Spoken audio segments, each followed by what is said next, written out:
Since you clicked on this video, I'm going to assume you're like me and want to build an aesthetic body, a strong body for whatever reason, whether that be getting girls, getting the respect of others, or just being generally stronger than other people. So I'm not going to waste your time. I'll go straight into what to eat now. So the first thing that you want to understand are macronutrients. This is like a super simple basic concept. There's 3 macronutrients in basically everything you eat. There's proteins, there's fats, and there's carbs, carbohydrates. I'm sure you already know about like all the gym bro stereotypes like, I eat protein, tons of protein, chicken and rice all day. I'm sure you know about all the protein gym bro stereotypes. But what protein does is it actually, in this like really oversimplified version, it converts the protein you eat into muscle through muscle protein synthesis. So basically, the more protein you eat, the more muscle you build.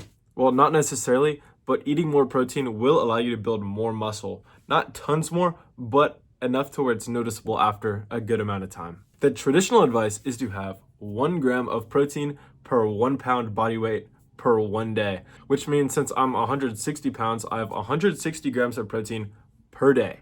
It doesn't really matter if you stay a bit short from this. Like if I had 140, 130, it wouldn't be that different. Like especially because it can be really hard for bigger guys, like 170 to 200 plus pounds. It's going to be really hard for them to get in. They're like 220 grams of protein if you weigh 220 pounds. That's going to be tough. You want to go for a number that you can hit consistently. So if you're 220 pounds, go for like 3/4 of that. I don't know what that is, like 160? You just go for somewhere you can consistently hit. That's like a good amount. Just a little over 3/4 of pounds of your body weight. So since if I'm a 150 pound guy, I'll be doing over like 120. The next important thing is fats. The only thing you really care about is fats, besides all like the weird sciencey stuff they do, is they help your hormones, which boosts your testosterone, which boosts your gains. And also, at the same time, it'll help you be more motivated to work towards the gym, and it'll give you more energy to go to the gym as well, which is awesome. But you want healthy fats. You don't want trans fats. These are the fats that are found in like fried foods, popcorn, other healthy shit that you know is bad for you. So honestly, you can kind of just use your intuition here and try to avoid the unhealthy foods. Finally is carbs. These are what everyone kind of has all the time. Like the chips have carbs, whatever. Everything has carbs in it nowadays. So what these do is they fill your muscles, the glycogen stores in your muscles, which like basically are these little energy stores in your muscles. They make your muscles look bigger because they fill like these little stores in them, and they give you energy, which is awesome. Think about carbs as like fuel for your body. They help fuel your workouts, so your workouts are gonna feel better. They fuel your muscles throughout the day so you can like walk and do normal actions. And they just generally make you feel more capable and more ready to do something. You know how sometimes you're like higher energy, like you're ready, your body's good to go, and you can feel it? That's carbs. Carbs help you do that. Now, super fast, I'm gonna go over calories. Literally, a calorie is a unit of energy. So when you have calories, you are taking in energy into your body. And your maintenance calories is how many calories you eat, because every food has a bunch of calories in it. Maintenance calories is how many calories you eat to stay the exact same weight. So if I eat more than my maintenance calories, I'm gonna gain weight. If I eat less than that, I'm gonna lose weight. Each macronutrient has calories. A gram of protein is 4 calories, a gram of fat is 9, and a gram of carb is 4. So you want this macronutrient split, which I'm gonna put a graph up on the screen right now, which basically is how much of each of them you eat. You want about 50% of your calories to be from carbs, about 30% from protein, and about 20% from fats. So I actually kind of fudge this number a little bit because I eat a bit more protein and a little less carbs. It kind of like balances out. It honestly doesn't make a big difference. I just like the taste of chicken and shit more.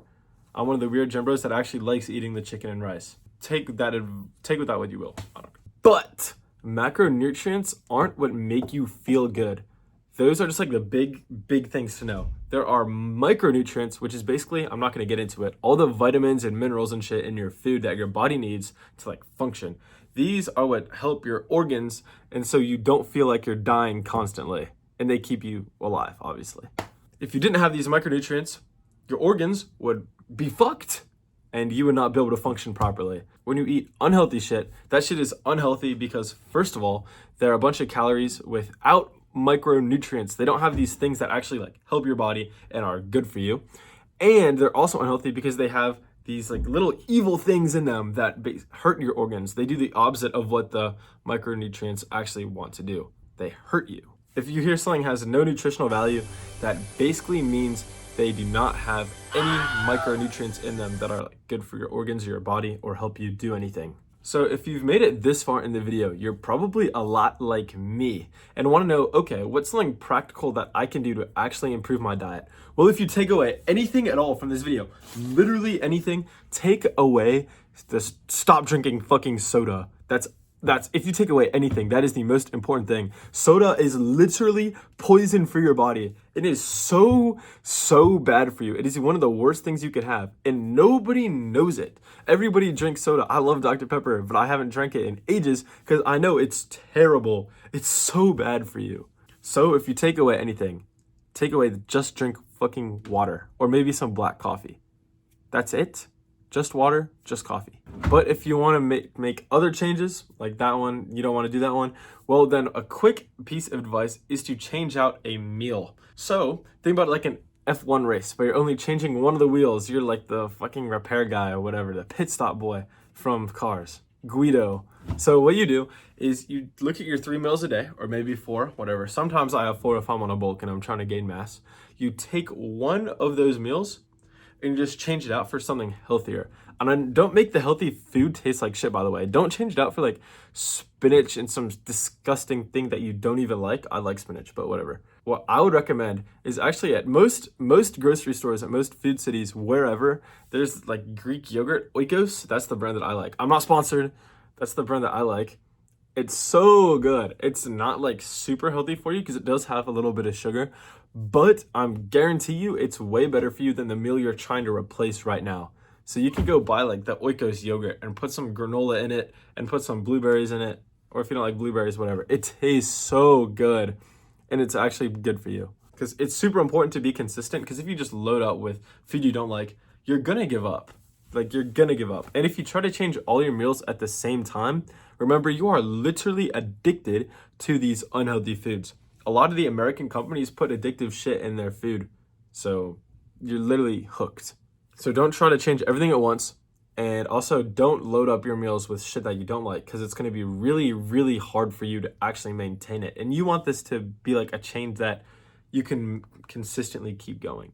Another quick tip is to track the junk food you eat. And this one is a bit harder. It takes a bit more effort, but it's so worth it. It helped me cut out pretty much eating any junk food at all. So what you do, I used to have like tons of Pop-Tarts all the time.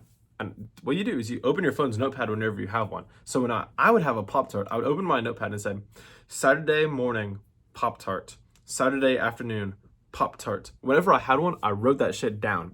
And what you do is over the weeks, over a few weeks, you want to slowly decrease the amount of Pop-Tarts you have, not by the day, but by the week. So if I had 20 Pop-Tarts one week, that sounds like a lot, then you want to have 18 a few weeks later. Slowly decrease it, because you can't obviously cut it all out. We just talked about how you're addicted. So don't have this like stupid ego. It's like, I can stop cold turkey. You know how many people can stop cold turkey?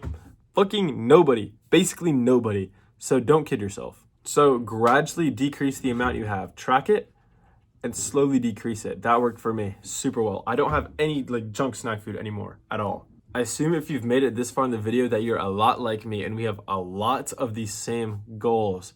So if you want to support a small YouTuber on the grind, then feel free to subscribe, please. And also, good luck, bro. Make those changes. I know you got this. Here's a hug. Bow, bow, bow.